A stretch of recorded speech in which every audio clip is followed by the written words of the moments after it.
कहते हैं कि खून के रिश्ते कभी धोखे नहीं देते हैं। आप देख सकते हैं राजा रघुवंशी के बड़े भाई विपिन आज उसी जगह पर पूजा करा रहे हैं, शिलोंग के उसी जगह पर जहां पर राजा रघुवंशी को फेंका गया था। आप देख रहे हैं वहां पर वो जा कर के पूजा अर्चना कर रहे हैं। बहुत श्रद्धा के साथ उन्होंने पूजा वगैरह की ताकि उनके भाई की आत्मा को शांति मिले। कहीं ना कहीं उन्हें ये लग रहा है कि उनके भाई की आत्मा जो है वो शिलोंग की खूबसूरत वादियों में कहीं ना कहीं खो गई है। अभी भी उनके छोटे भाई राजा रघुवंशी के आत्मा को शांति नहीं मिला है। और यही है वो दुल्हन जिसने बहुत बेरहमी से एक भाई से उसके भाई को छीन लिया। कह सकते हैं दोस्तों ये वही बहन है जो एक माँ की कोख को उजाड़ दी। ये वही दुल्हन है, ना जाने किसने रिश्तों को इसने मारा है। ये वही दुल्हन है जिसने एक हंसते खेलते परिवार को आज रोने के कगार पर लाकर खड़ा कर दिया है। कितनी देख सकते हैं कितनी धूमधाम से सोनम की विदाई हुई थी। आप लोग के सामने सारा वीडियो है, देख सकते हैं पूरा परिवार कितनी खुशी से सोनम की विदाई कर रहा है। लेकिन राजा रघुवंशी का परिवार ये नहीं जानता है कि वो मुसीबत अपने घर लेकर जा रहे हैं, वो काल को अपने घर में लेकर जा रहे हैं, वो अपने बेटे के लिए मौत घर में लेकर जा रहे हैं। इस गाड़ी पे कोई और नहीं, उनके छोटे बेटे की दुल्हन सोनम रघुवंशी बैठी हुई है जो कि कातिल है उनके ही बेटे की। और आप देख सकते हैं विपिन जो कह रहे हैं, लगातार कह रहे हैं कि हम किसी को नहीं छोड़ेंगे, हम गिन गिन के बदला लेंगे, क्योंकि कहीं ना कहीं अब गेम उल्टा खेलने वाला है। जो कल तक सोनम का भाई जो था गोविंद वो हमारे साथ था, हमारे दुख में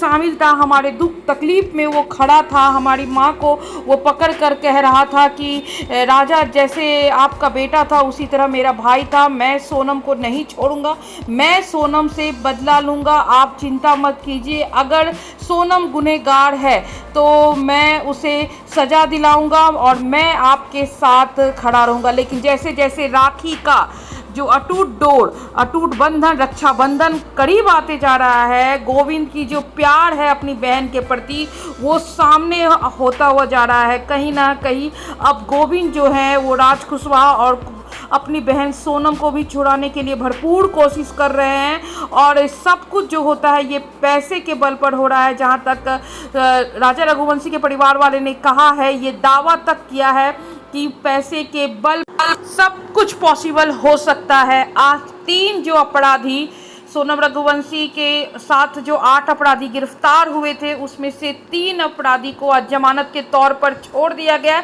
ये तो बहुत बड़ी बात है जिससे पूरा समाज कह सकते हैं आज आतंक फैलाने के लिए तैयार है, क्योंकि राजा रघुवंशी की हत्या जो है उसे लोग नहीं भूल पा रहे हैं। उस बेचारे का कसूर क्या था।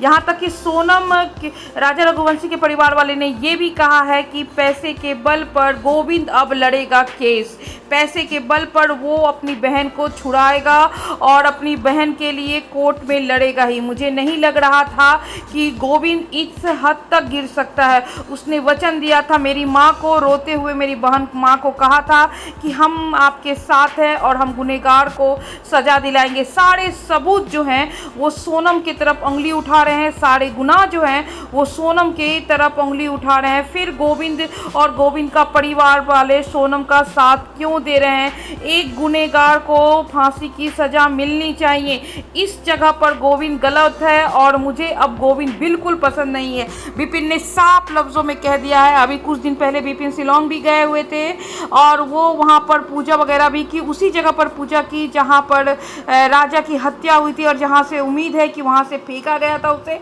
और वो वहाँ पर जा कर के सोनम से भी मिले और सोनम से मिलने के बाद उनने सोनम से कहा कि तुमने मेरे भाई को क्यों मारा, उसका कसूर कहाँ था, वो तुमसे इतना प्यार करता था, उसकी धूमधाम हमने शादी की थी, किसी तरह की जोर जबरदस्ती नहीं थी तुम्हारे साथ।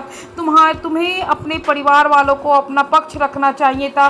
तुम्हें अगर राज कुशवाहा से प्यार था या फिर तुम उसे पसंद करती थी तो फिर तुम अपने परिवार वालों को सारी बात बताती। मेरा भाई का कसूर कहाँ था, मेरे भाई को सज़ा क्यों दी, और जितनी जल्दी हो सके मैं तुम्हारा नार्को टेस्ट कराने आने का परमिशन भी एक दिन ले करके आऊँगा और मैं तुम्हारा नार्को टेस्ट करा करके पूरी सच्चाई सामने लाऊंगा और तुम्हें फांसी की सज़ा दूंगा। इस तरह की पूरी बात को विपिन ने कहा है और देखते हैं इस बात की कितनी सच्चाई है। सोनम के जो पिता हैं वो भी बार बार अब एक ही बात कह रहे हैं, मेरी बेटी गलत नहीं हो सकती है। अब ये भाई और पिता का प्यार जो है वो सामने आ रहा है।